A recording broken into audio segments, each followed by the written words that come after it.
to fill in pieces of this issue in a deep way. I am so blessed by the people in our community. We are so blessed. Miriam Zimmerman is an extraordinary woman, and she'll tell you about herself in the course of her speech. I simply want to say that you helping us deal with the question of how do we resolve pain? How do we move towards different realities? How do we create healing?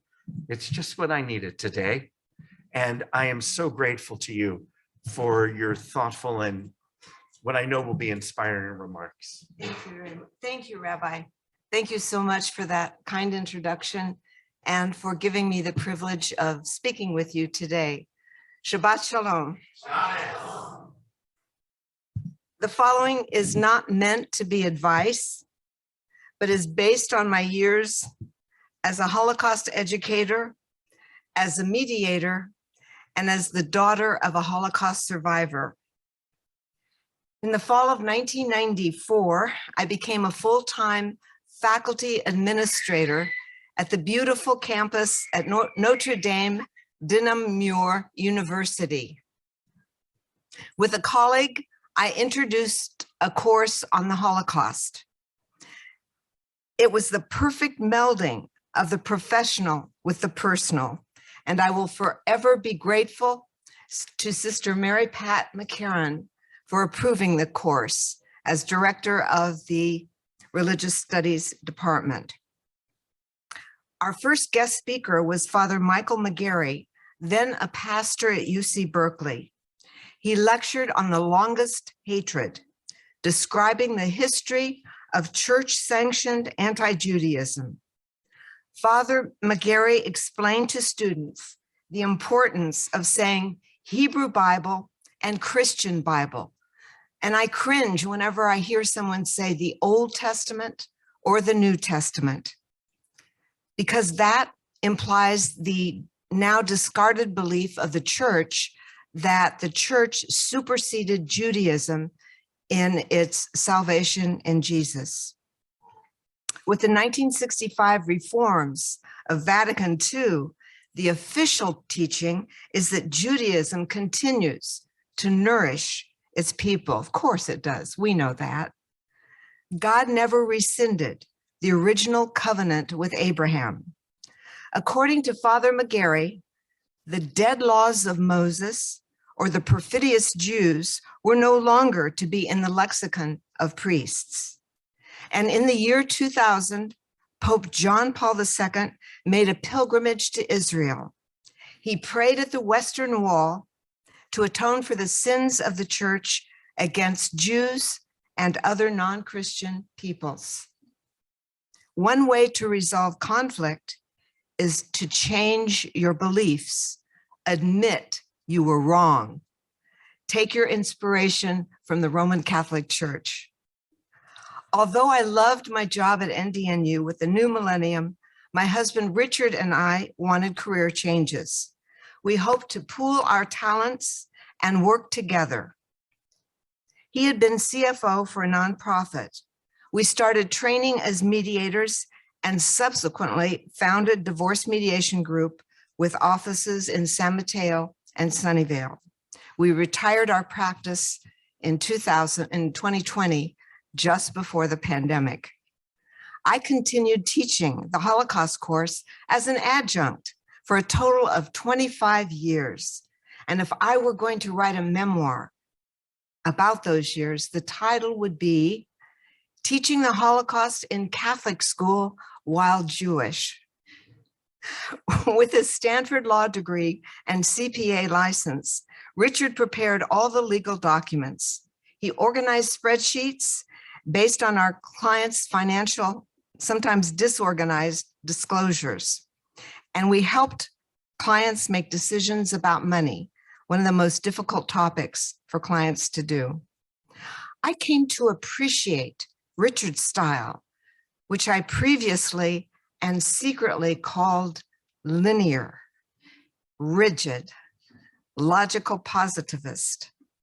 A spreadsheet as a conflict resolution tool? Who knew?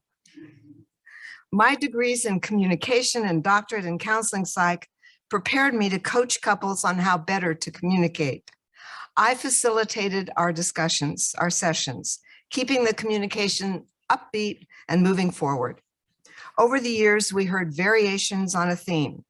If we had been able a year ago to have this conversation, we wouldn't need a divorce. Richard is also a why use two words when one word will suffice type of guy. He describes my style as chaos. Chaos, I prefer to see myself as creative, associative, complex. In our mediation practice, it worked to have disparate styles, law and math versus humanities and communication. And I am convinced there are as many different styles of being in the world as there are people, unique ways of interpreting and constructing reality.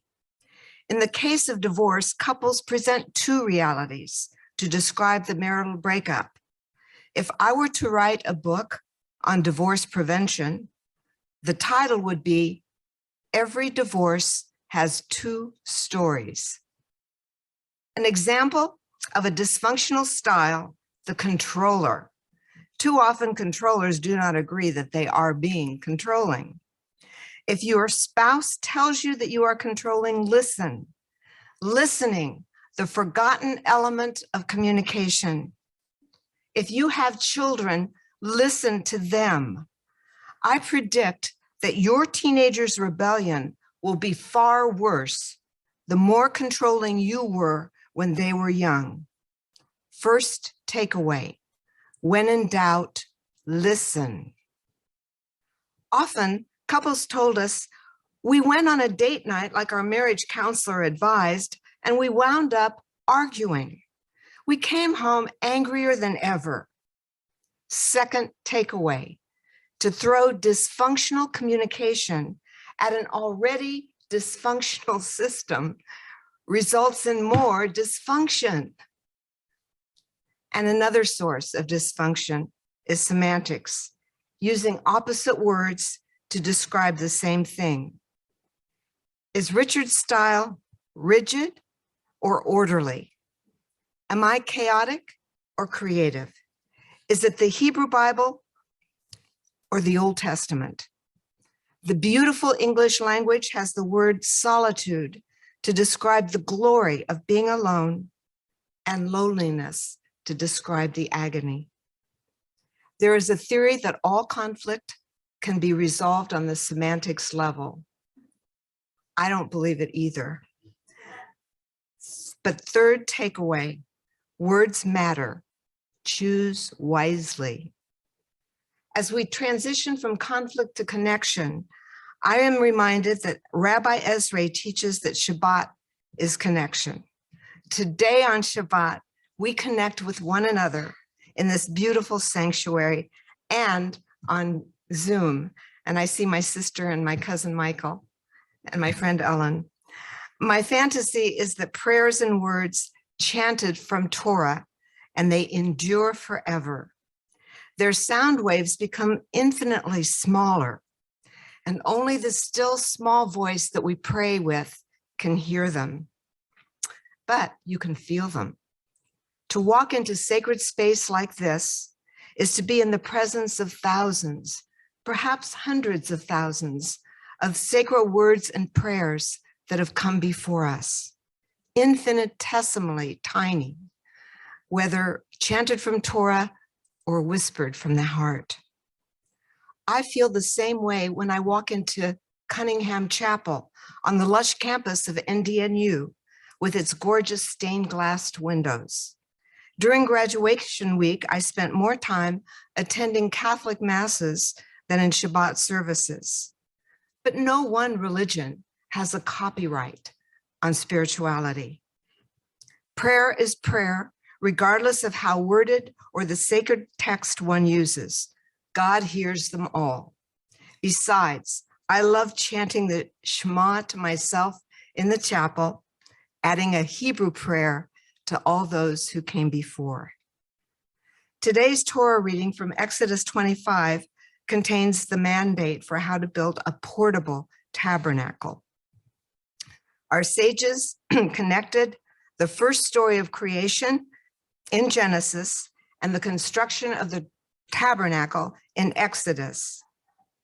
And it is Exodus that has my father's story of blessed memory. He graduated from the University of Berlin Medical School in 1934, the last year that allowed Jews to graduate from any professional school. And Hitler had already been in power for a year. He was advised not to attend his graduation, but a professor who liked him hand-delivered it to my father, collecting it from the podium.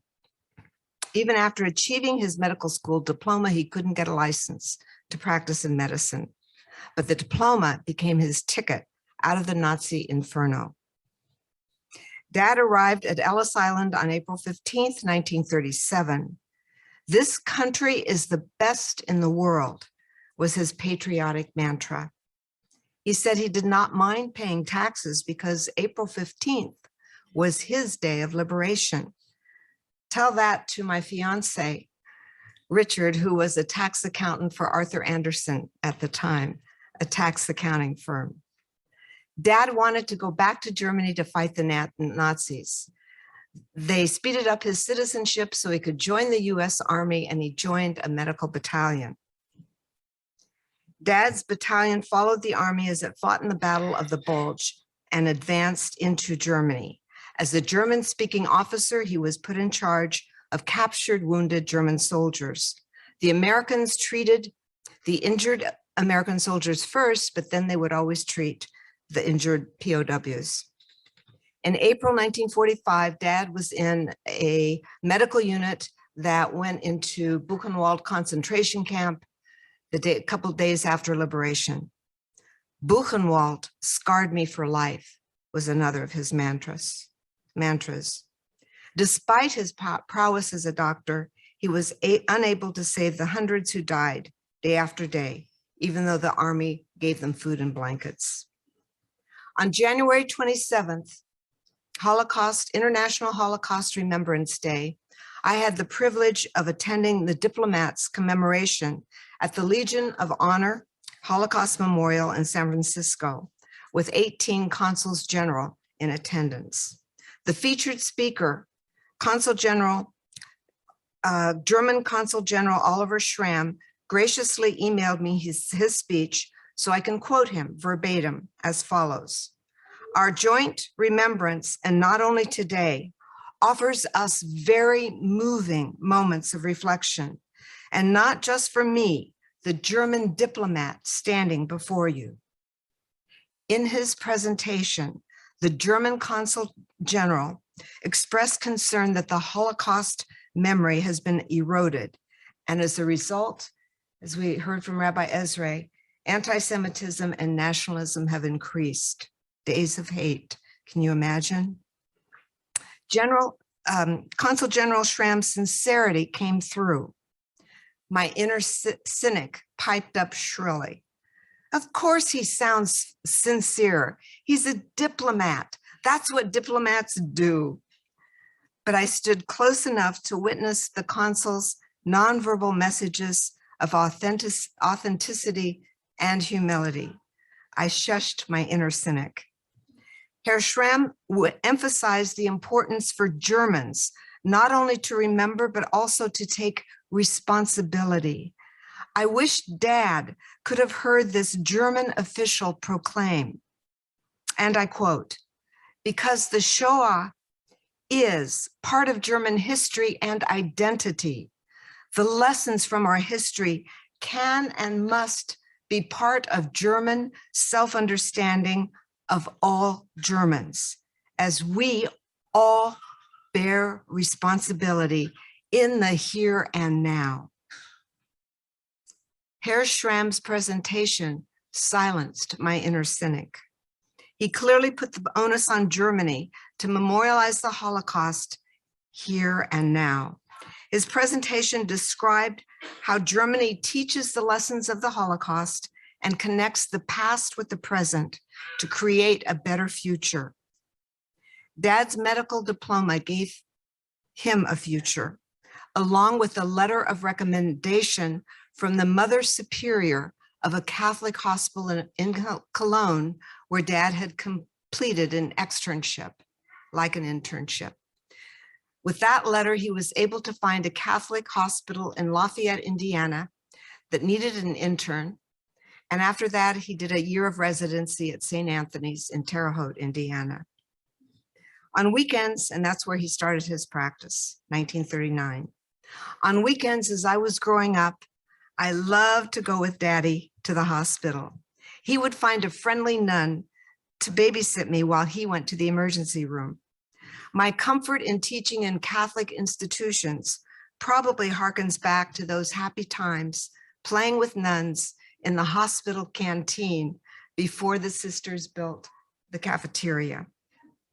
When it came time to send my oldest to preschool, Dad advised Montessori. But Dad, the best Montessori preschool in our area is St. Joseph's. It's Catholic.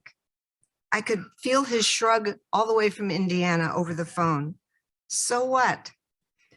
Rebecca's first teacher, and you can talk to her at the Onig about it if you want, was a nun at St. Joseph's. Her years at St. Joseph's did not impair her Jewish identity. She holds 2 master's degrees from Hebrew Union College in Los Angeles, one in Jewish education, the other in nonprofit management. Her Jewish identity is not to be questioned despite her early exposure in Catholic school. In the 1970s, the German consulate of Chicago posted an announcement in the Aufbau, the German Jewish newspaper that arrived in our house weekly as I was growing up. If someone had been denied a professional license during the Third Reich, they could apply and get it. Dad applied, he got it. When asked why he bothered, since he would never practice medicine in Germany, he replied, I worked for it, I earned it, it's mine by rights. Dad connected with Germany in the mid-1980s by taking my sister Ruth to Germany on a pilgrimage. He wanted to show us our roots and to pray over the graves of his grandfather. Ruth got sick, so Dad went to the corner apotheca pharmacy to buy medicine. He was surprised that what he wanted to buy required a prescription. He opened his wallet and showed the pharmacist his German license and thereby obtained the medicine. Thus, he used his German license in Germany once. After a few days, I approached Dad with my problem. Dad, I'm having a little trouble here. He was instantly concerned. I mean, I blurted it out, the secret that had been festering almost since we had landed. Dad, I like Germany. I grew up in a household in which all things German were verboten, including the beautiful German language. I was afraid he would be upset. My reasons for liking Germany were trivial. The people we talked to were so friendly, even after they found out who we were and why we had come. Beethoven's Moonlight Sonata was piped into the restrooms in the airports. I enjoyed the crisp, sweet, fresh apples in vending machines. Imagine vending machines with fresh fruit. Most important to me, his gymnasium, high school, was still in use. Mine had been razed, deemed unsafe. In Germany, they build things to last. I felt conflicted, confused. I liked it too. Growing up, Dad reassured me, you did not experience what I experienced. We had a long discussion that night, somewhere in a pension in small town Germany. Dad drew boundaries between his past and the present, 40 years after the Holocaust. He explained, the people we encounter here are too young to have had any part of it. Germany has made restitution to survivors and to Israel. Later polls would reveal that Israelis regard Germany as its second best friend after the United States. I realized my father was giving me permission to like Germany. This permission came in handy when in 2002, I became a German citizen. I could answer, "It's mine by rights. I deserve it," echoing my father. My children followed my lead and obtained German citizenship and passports for themselves and their children, my 6 grandchildren. My younger daughter earned her PhD at the Technical University of Munich in theoretical chemistry/physics. A third mantra from Dad: education is something they can never take away from you. Please bear with a proud mom one more time for family peace. I can't talk about my daughter's educations without including my son. Josh got his MBA from UCLA. In 2017, Leah and her husband decided to move permanently to Munich with their 2 daughters, at that time ages 3 and 18 months. Based on our long discussion decades ago about my liking Germany, I am confident that my dad would approve. Whenever we visit Munich, I have to shush my inner child who shouts, "Neener, neener, you didn't get us all," or "we're back." Fortunately, no one can hear her.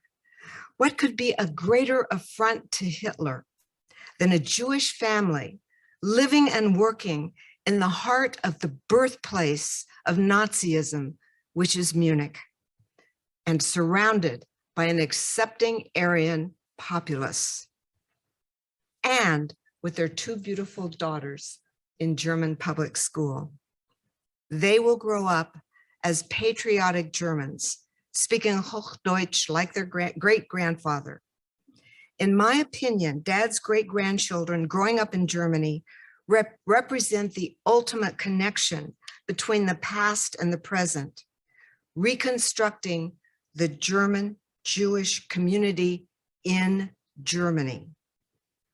Consul General Schramm ended his presentation also by connecting the past with the present.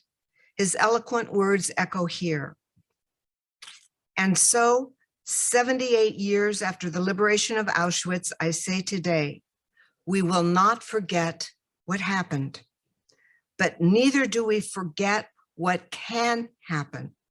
Let's rise up against the old demon in the new age. Let's fight against anti-Semitism, racial hatred, and national jealousy. Let us not succumb to the seduction of the authoritarian. If at all, let's argue with arguments, not with hate, so that what can happen will not happen. Wie nieder, never again. So a final takeaway, echoing the Consul General, argue with arguments, not with hate. My conclusion, ending with controversy, the elephant in the room. Is she really connecting divorce with the Holocaust? Obviously, the scale of depravity and destruction of the Holocaust dwarfs divorce. That said, underlying motives are common to both. Both use scapegoats, blaming the other. Spouses who dump all the blame on their partners are scapegoating on a macro level. Hitler blaming the Jews for all of Germany's woes is scapegoating on the macro level. The underlying psychological processes are the same, whether interpersonally, nationally, or globally. In this context, the slogan, "World Peace begins with you and me," makes sense. The ritual of the scapegoat casting sins onto a blemish-free goat helps participants purge themselves of sin and feel worthy to be before God. But the ritual transforms the people, not the goat. It's not the goat's sins that are being purged, it's ours. And if you want more detail about the rules for scapegoating, read Leviticus 16, or just come to Yom Kippur services and lean into the Torah reading. Similarly, the Nazis used the word Judenrein to describe an area, a ghetto, village, Stadt, city, country, had been freed of Jews. Translated literally, Judenrein means to be purified, cleansed of Jews, not just Jew-free. The word Judenrein has religious connotations. Today's Torah reading describes God's detailed instructions for building a portable tabernacle. But like the goat, it's not the tabernacle that becomes holy, for any place that God chooses to reside is holy. Carrying out God's detailed commandments in creating the tabernacle transformed the Israelites, making them holy and worthy of God's presence. Today, we Jews do not need to build a tabernacle to feel holy. We can listen to Torah readers beautifully chant the Torah about how to build it and be transformed. In this way, our sanctuary is like a tabernacle. It is holy because of us. When you come into this sanctuary, any sanctuary, listen for those sacred sounds, those prayers, infinitesimally tiny, of the prayers and chants of those who came before. Our prayers join theirs and will continue to echo for eternity. Thank you. Thank you. Thank you. Wow, Miriam, that was nuanced, complicated, creative. You had us mesmerized. Thank you. That was absolutely beautiful. Well, we'll change gears a little bit to say a mourner's Kaddish. In a way, not changing gears actually, because the words you shared with, the thoughts you shared with us, I think will inform our Kaddish, the people from our past that we're bringing into the room as we say words of praise. So if you're saying Kaddish today, if you're able to